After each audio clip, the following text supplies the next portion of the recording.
很多人在阳过了之后呢，出现了持续咳嗽的这种状态，而且一咳根本就停不下来，脖子像刀割一样的非常难受，连续咳上个几天都不会好。那怎么办呢？今天我教给大家一个好方法，让你一招就解决。分享前呢，希望大家先将视频点赞收藏再观看，因为这个方法你平时有可能花钱都买不到，因为没有谁愿意把这么好的方法免费分享给大家，所以大家一定要点赞收藏再观看。同时呢，你也要转发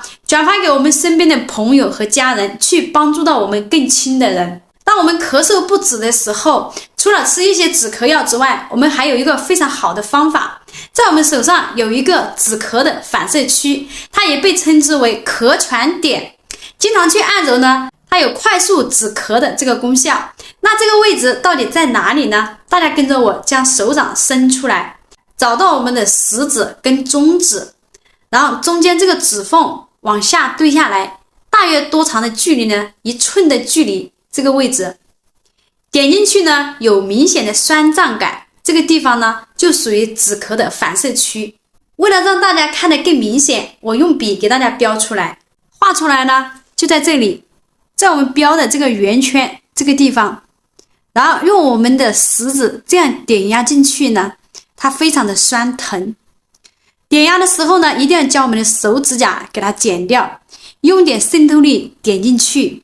感觉非常的酸疼，在这里停留5秒，5秒之后放松，然后再次这样点压进去，5秒之后呢再次放松，持续的去压个20次，大约压1到2分钟的样子。如果有条件的朋友呢，可以准备这样的一把经络梳，用这个经络梳的这个源头这样点压进去，它的渗透感呢会非常的强，而且它这个源头接触面积非常的广，它点压的位置呢也会比较的宽，这样用源头的渗透感呢比用手指的渗透感更要强烈一些。也是同样这样的点5秒，5秒之后放松。我们在点的时候可能这种酸疼感非常的明显，但是大家一定要稍微忍耐一下，持续的停留个5秒，然后再放松。这样的呢也去点个1到2分钟。这只手点完之后呢，我们换另外一只手，用同样的方法这样去点进去就行了。接下来呢，我们来到第二个动作的练习。第二个动作呢，需要准备一对压摆球，放在我们手心，不停的这样去转动。压摆球它不仅可以刺激到我们的咳喘点，它还可以刺激到我们手掌的各个反射区。它上面的这些齿轮呢，对我们手掌的反射区跟穴位有很强烈的渗透感，能深层次的刺激到里面的一些筋膜。同时呢，它还对我们脑供血有很大的帮助，提升身体的免疫力。